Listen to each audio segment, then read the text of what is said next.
Hermanos, hermanas, muy buenas tardes. Quiero saludar a todos vosotros porque estamos empezando este camino sinodal. Y me gusta mucho recordar que fue San Pablo VI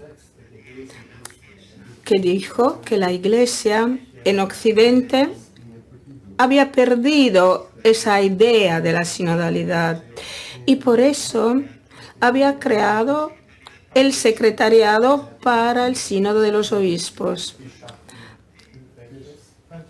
que ha celebrado tantos encuentros, tantos sínodos sobre varios temas. Pero la expresión de la sinodalidad todavía no es madura. Yo me acuerdo, por ejemplo, que los secretarios en uno de los pasados sínodos, el cardenal secretario, un misionero de Bélgica maravilloso, muy bueno, cuando se preparaban las votaciones, decía, bueno, ¿qué estás haciendo? No, se tiene que votar mañana. No, eso no se va a votar. Pero, ¿qué pasa? No se va a votar. Porque todavía no teníamos la costumbre que todos tienen que expresarse con libertad, y así, paulatinamente, a lo largo de estos 60 años casi, el camino se ha desarrollado y hoy podemos llegar a ese sínodo de la sinodalidad. Pues no es fácil, pero es hermoso, es muy hermoso. Sínodo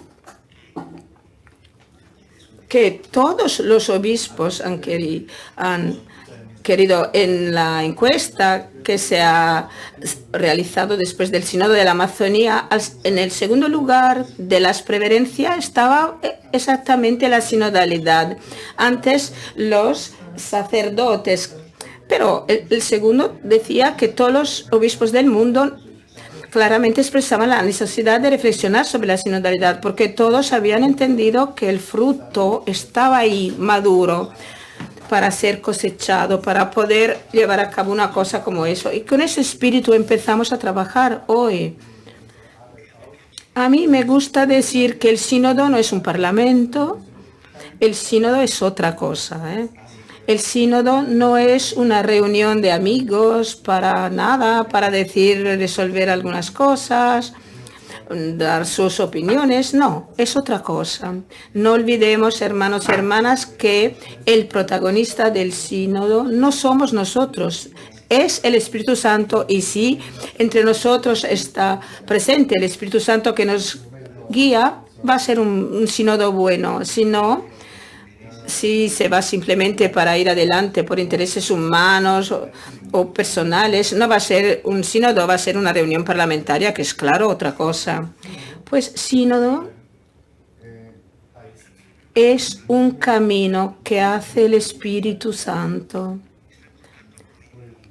Todos se ha entregado a todos, se han dado textos patrísticos que nos van a ayudar para la abertura del sínodo. Son textos de San Basilio, que escribió el maravilloso tratado sobre el Espíritu Santo, porque es necesario, es importante entender esa realidad que no es fácil, no es fácil. Cuando en los 50 aniversarios del sínodo los teólogos han preparado una carta, una epístola que yo he suscrito, he firmado, se ha marcado un paso en adelante, pero ahora somos nosotros que tenemos que encontrar la explicación, porque, como decía, el protagonista es el Espíritu Santo, no nosotros, y si nos dejamos el lugar al Espíritu Santo, el sínodo va a salir muy bien. Estas páginas de San Basilio que se han entregado a todos ustedes en las varias lenguas, inglés, francés, portugués, español. Así todos pueden tener esos textos y profundizarlo. Y yo solo quiero un poco mencionar esos textos, claro, son textos en que se tiene que reflexionar. Y estos textos dicen, el Espíritu Santo es el protagonista de la vida eclesial. El plano de salvación de los hombres se realiza gracias al Espíritu. Él es el verdadero protagonista. Si no lo vamos a entender, vamos a ser como los que en los hechos de los epístolos dicen, han recibido el Espíritu Santo y dicen, bueno, ¿qué es el Espíritu Santo? Ni siquiera lo conocemos. Nunca hemos oído hablar de ello.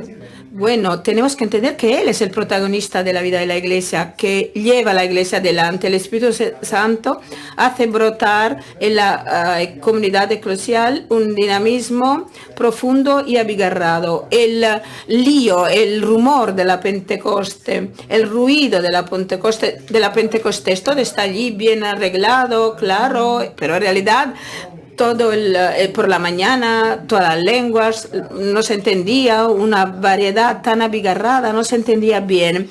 Y después de todo eso, la gran obra del Espíritu Santo. No la unidad, no la armonía. Él nos une en armonía, armonía de todas las diferencias. Si no se da la armonía, no está presente el Espíritu.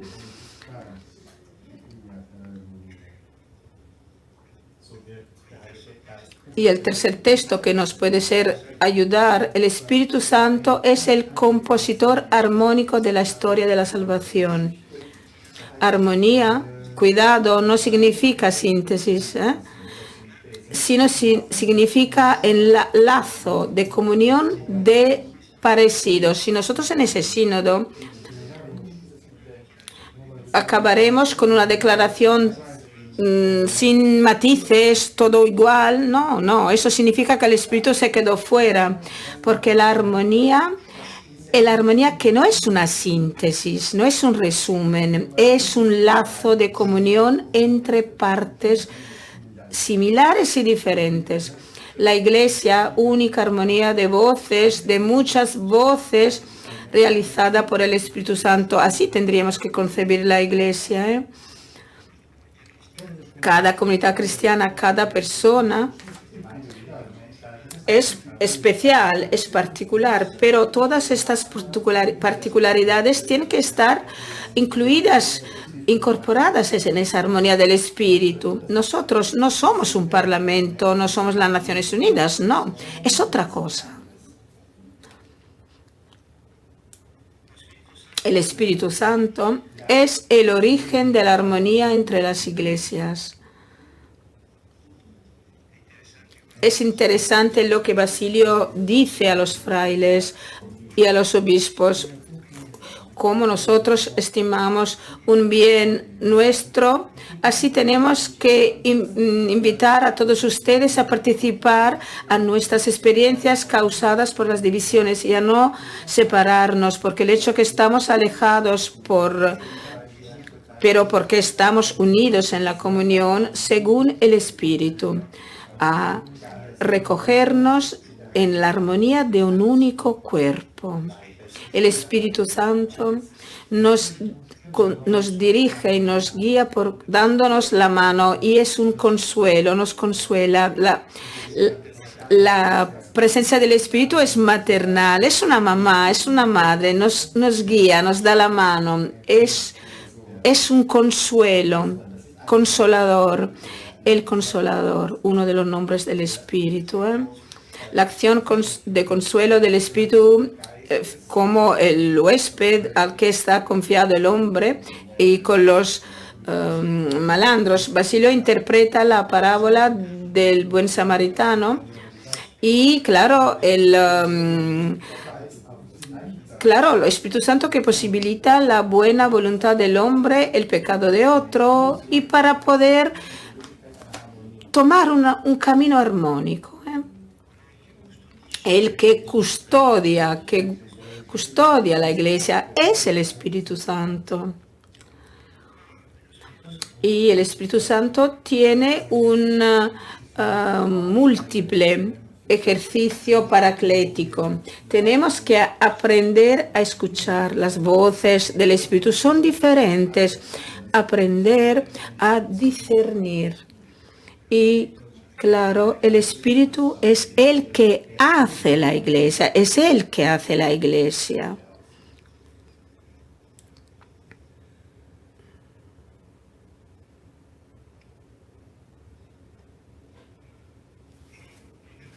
es un lazo, es un vínculo muy importante entre la palabra y el espíritu. Podemos pensar entre el verbo y el espíritu también, ¿eh? Pero la escritura, la liturgia, la antigua tradición nos hablan de la tristeza del Espíritu Santo. Es una de las cosas que más hace triste el Espíritu Santo, son las palabras vacías, las vacías palabras mundanas. Y bajando un poquito, una costumbre, un talante humano, este charlar, el chiacchiericcio, lo di en italiano, ese charlar, es una enfermedad muy frecuente entre nosotros. Las vacías palabras que hacen triste el Espíritu Santo. El Espíritu Santo de Dios, como con el que fuestes marcados, ¿por qué hacer triste el Espíritu Santo en Dios? Charla y maldicencia. Ese hace muy triste el Espíritu Santo. Es la enfermedad más común en la iglesia. El charlar, el hablar, las palabras vacías. Y si no dejamos que Él nos pueda sanar de esa enfermedad, difícilmente podremos emprender un camino sinodal bueno. Por lo menos aquí dentro, si tú no estás de acuerdo con lo que dice que la hermana o el obispo, el laico, bueno, que lo digan en la cara de esa persona, porque este es un signo. Decir la verdad, no la hipocresía o hablar por debajo de las mesas a escondida, ¿eh? El Espíritu Santo nos confirma en la fe. Es Él que continuamente hace eso. Estos textos de Basilio, por favor, que los lean en sus idiomas, porque yo creo que nos van a ayudar a hacer en nuestro corazón, abrir espacio para el Espíritu. Lo repito, no es un parlamento, no es una reunión para la pastoral de la Iglesia.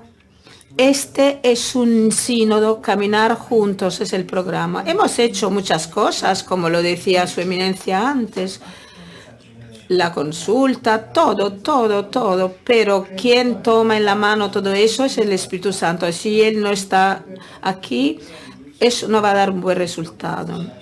Y quiero hacer hincapié en esto, no tenemos que hacer triste el Espíritu, no entristecer al Espíritu y abrir espacio para el Espíritu Santo en nuestra teología y en este sínodo también. La cosa importante es discernir las voces del Espíritu y distinguirlas, diferenciarlas de las que no son las voces del Espíritu. Yo creo que hoy sobre todo la enfermedad peor de la Iglesia es lo que va en contra del Espíritu, es decir, la mundanidad espiritual. Un espíritu, pero no santo de mundanidad. Cuidado con eso. No tenemos que tomar el lugar del Espíritu Santo con cosas buenas, el sentido común, pero el Espíritu va más allá. Tenemos que aprender a vivir nuestra iglesia con el Espíritu Santo. Por favor. Es importante reflexionar sobre estos textos de San Basilio que nos van a ayudar muchísimo. Y también decir que en ese sínodo, para abrir y dar puesto al Espíritu Santo, la prioridad es la escucha. Esa es la prioridad. Está aquí esa prioridad. Y tenemos que brindar un mensaje a los operadores de la prensa, a los periodistas, que llevan a cabo un trabajo muy bueno, muy bonito. Pero debemos realizar una comunicación que pueda ser realmente reflejo de esa vida en el Espíritu Santo. Es necesaria una tesis, perdonen si hablo así, un ayuno de la palabra pública para custodiar, para guardar todo eso. Y lo que se publica tiene que estar conforme a ese contexto, ese ambiente. Ya están diciendo que los obispos tienen miedo y no quieren que los periodistas hablen. No, no, no. El trabajo de los periodistas es importantísimo, pero tenemos que ayudar a los periodistas para que puedan decir esto, ir en el espíritu, caminar en el espíritu. Y más que la prioridad de hablar, tenemos, como decía, la prioridad de la escucha. Y los periodistas, por favor, es importante que puedan hacer que las personas, que la gente pueda entender eso, que la prioridad es la escucha. Cuando el sínodo sobre la familia, por ejemplo, en aquella ocasión había toda la opinión pública hecha de la mundanidad, que era para dar la comunión a los divorciados. Y así entramos en el sínodo con la Amazonía, el sínodo de la Amazonía, la presión de la opinión pública para hacer los viri probati. Y teníamos esa presión. Ahora hay algunas hipótesis de ese sínodo que van a hacer, no sé, el sacerdocio para la mujer, esas cosas que se dicen fuera, Y dicen muchas veces que los obispos tienen miedo de comunicar lo que acontece. Y por eso les pido a los comunicadores que hagan su función y que realicen su función bien, justamente, para que la Iglesia, las personas de buena voluntad, los otros pueden decir lo que quieran, pero las personas de buena voluntad puedan entender bien que incluso en la Iglesia existe la prioridad de la escucha, comunicar eso. Agradezco porque nos están ayudando a todos nosotros en esa pausa, en ese detenerse de la Iglesia, como se detuvieron los apóstoles después del Viernes Santo, encerrados por miedo. Nosotros no, pero parados. Es una pausa, es un detenerse de la Iglesia en escuchar. Ese es el mensaje más importante. Gracias por su trabajo, gracias por todo lo que hacen y por favor que lean los textos de San Basilio, que nos va a ayudar mucho. Muchas gracias.